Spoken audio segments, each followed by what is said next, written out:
Juga keadaan dari bagian kepala Witan yang mengalami luka sepertinya. Betul, sedang ada perawatan di sana. Ya, dan yang cukup membahagiakan adalah bagaimana Witan tadi bisa bangun sendiri dari posisi tertidur hingga duduk, dan itu adalah hal yang sangat positif.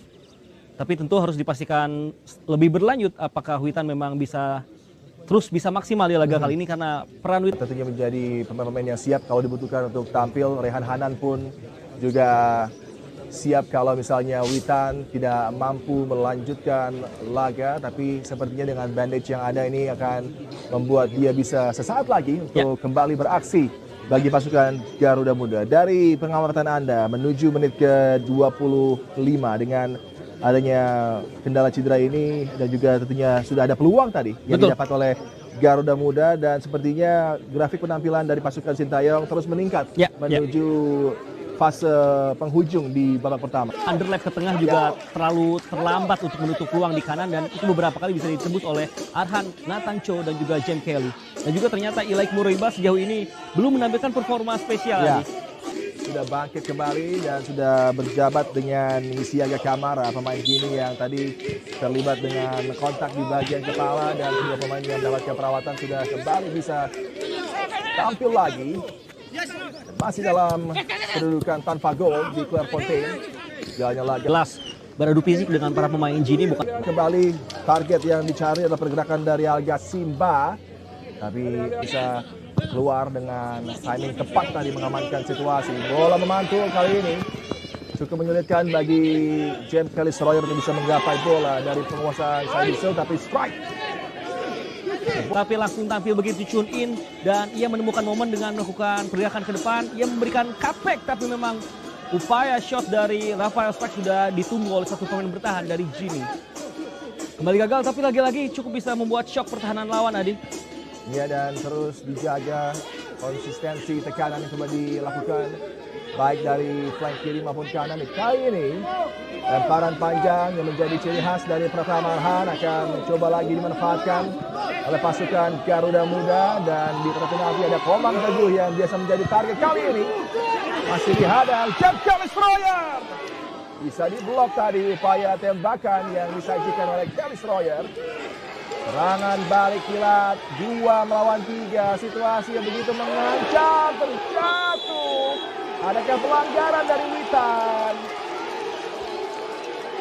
Wasit menunjuk titik putih, tanda penalti didapat oleh Gini setelah tadi situasi yang memang begitu berbahaya di wilayah pertahanan dari Garuda Muda. Ya, memang ini adalah situasi tracking back dan juga transisi negatif yang terlambat dari Indonesia, tapi bisa dimanfaatkan dengan sangat baik oleh para pemain Gini. Kita saksikan Witan tidak ada intensi, tapi memang ada kontak antara kaki Witan dengan satu pemain yang bergerak menuju area center. Ini membuat wasit tanpa ragu meniup fluid tanda penalti. Kita berharap banyak pada Hernando, dan di momen ini para pemain jangan sampai down, karena memang meskipun penalti didapatkan semuanya belum berakhir.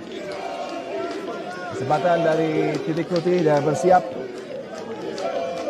Moriba tentunya.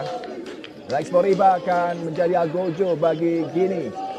Mampukah dia memperdayai penjaga gawang hebat Garuda Muda Hernando Ari yang sudah memberikan aksi-aksi menawan sepanjang di Piala Asia U23, dan bagaimana penalty save-nya menghadapi Australia terus terekam di memori kita, dan harapannya dia bisa mempertunjukkan lagi kualitasnya untuk menerka kemana arah bola yang akan disajikan oleh Lex Moriba dalam satu momen signifikan dalam laga persaingan kali ini. Berkonsentrasi penuh Hernando Ari kali ini bisa menghalau sepakan begitu tenang tadi. Eksekusi oleh Lex Moriba memberikan keunggulan bagi Gini U23 di babak pertama kali ini. 1-0. Ya, sebuah eksekusi yang memang sangat tenang dan tepat menuju ke arah tengah, membuat kali ini Gini unggul 1-0. Lex Moriba bisa memperdayai Hernando Ari yang gagal untuk bisa membaca arah bola, tapi juga ini adalah hal yang membuat Indonesia jangan patah semangat, karena selain ini masih ada banyak waktu untuk bisa mengejar ketertinggalan. Sebuah eksekusi yang sangat tenang dan juga percaya diri dari Lex Moriba. Gol pertamanya untuk timnas Gini U23, dan Ini pemain yang memang juga memiliki banyak caps untuk timnas senior dari Gini. Alex Moriba tadi menunggu Gini. Cukup berbahaya. Oh, penalti. Pelanggaran dari Alfredo Dewanga, Alga Simba tadi yang sebenarnya sepertinya peluangnya sudah tidak mampu dimaksimalkan. Iya. Namun sayangnya Dewanga meskipun memang tidak berlebih tapi jelas ada kontak di sana. Iya. Melakukan satu challenge yang menjatuhkan Alga Simba dan Basnir yang akan menjadi penembak tendangan penalti kali ini. Berbeda dengan kesempatan pertama tadi yang didapat oleh Gini.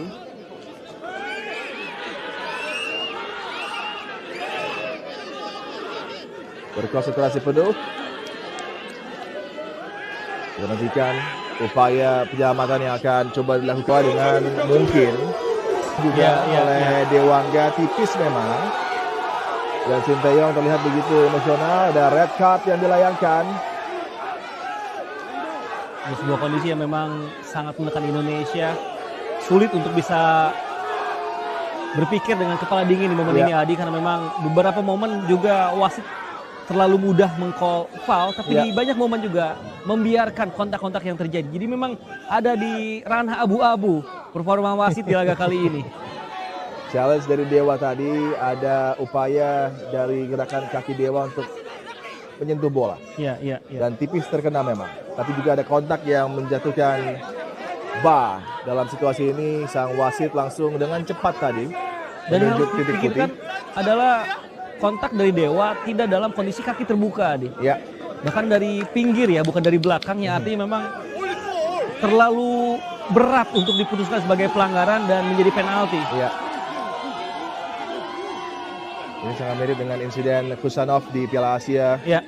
Kala itu bahkan Kusanov justru terkena kontak terlebih dahulu dengan bagian tubuh dari Witan, kemudian bola baru terkena. Betul. Tapi reviewnya tidak menguntungkan dari VAR bagi Garuda Muda. Kali ini tanpa VAR dan wasit dengan cepat tadi mengambil keputusan. Kalau sepintas terlihat memang ada kontak bola yang juga tercipta sangat tipis tadi. Iya. Sentuhan dari Alfredo Dewanga ini yang tentunya coba diprotes oleh Sinteyong dan coaching staff dan juga para pemain yang melihat situasi tadi, tapi wasit tidak tentunya dalam posisi untuk merubah keputusan. Betul. Wasit jelas tidak bisa merubah keputusan karena tidak ada review VAR juga. Hernando Ari dan juga Sinteyong. Saya rasa ini kesempatan juga bagi Hernando untuk unjuk gigi kembali menyelamatkan Indonesia. Dan laga belum akan dimulai jika Sinteyong tidak meninggalkan area. Betul, technical area. Harus ke tribun minimal. Arahkan harus kemana dia. Kalau seperti ini mungkin Sinteyong pun berpikir harus kemana dan bingung juga Adi. Akan menuju tribun tapi seorang diri. Iya, tidak ada satupun staff ataupun personil dari Matchcom untuk bisa menjemput Sinteyong. Ini sebuah hal yang juga baru saya pertama kali lihat tadi. Bahkan di Liga 1 tidak terjadi ya. Kita harapkan Hernando Ari bisa tampil gemilang, mengamankan situasi. Alga Simba berkonsentrasi dan gagal. Sepakan dari Alga Simba dan lagi-lagi ada daya magis, ada kemampuan dan aksi dari Hernando Ari yang terus saja begitu krusial bagi Garuda Muda. Diharapkan ini menjadi tentunya pelecut semangat kebangkitan bagi pasukan Indonesia U23. Tuhan masih memberikan momentum untuk Indonesia. Ini kesempatan untuk terus memanfaatkan momentumnya, Adi. Arhan